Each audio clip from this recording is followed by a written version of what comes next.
Much has been written about the Windrush generation, people from Caribbean countries who came to the UK between 1948 and 1971, but we hear less about their children. Well, despite being born British, many have experienced racism and have fought for equality.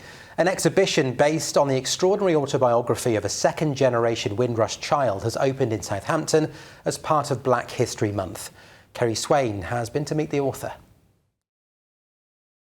And this is an image of me at 14 years old.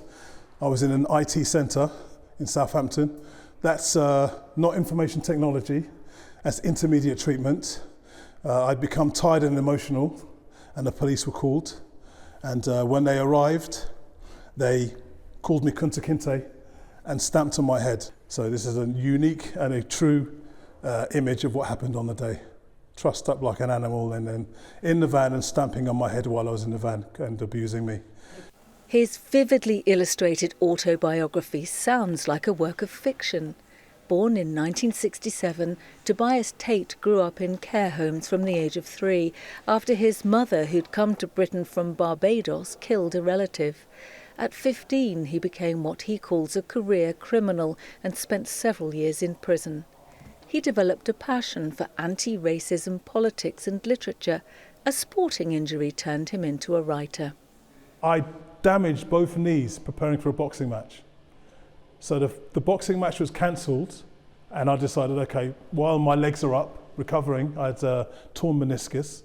So while I'm recovering from this knee injury, I'll have a go at bashing out my memoirs.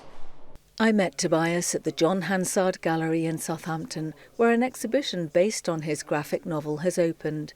Expecting to find a man bitter about racism, instead I encountered someone passionate about UK anti-racism history, keen to tell the story of how black and white people have fought for equality. Most of the major race relations acts came as a result of the Windrush generation and white anti-racist activists working together. Black history is not some separate thing. It is something that's linked with white history as well. We fought alongside each other. We fought hard to change the history of this country. So the cures for racism are what? Hearing the stories of those people who fought against racism. What, if any, part do you think your colour played in the bad things that happened in your life? I'm a 6'2" black man, and the perception of a 6'2" black man by certain sections, especially of the police, would be negative. You're big and black. The initial meetings would always be quite aggressive. I had some negative experiences with the police. I had some negative experiences perhaps in prison. I had some negative experiences in care. But this is only a small portion of my experiences of life. I had some really positive experiences generally with white people. The small boy in care who became a criminal and then a writer is featured on billboards going up around Southampton. You can see Black free of charge at the John Hansard Gallery until November the 5th. Kerry Swain, ITV News.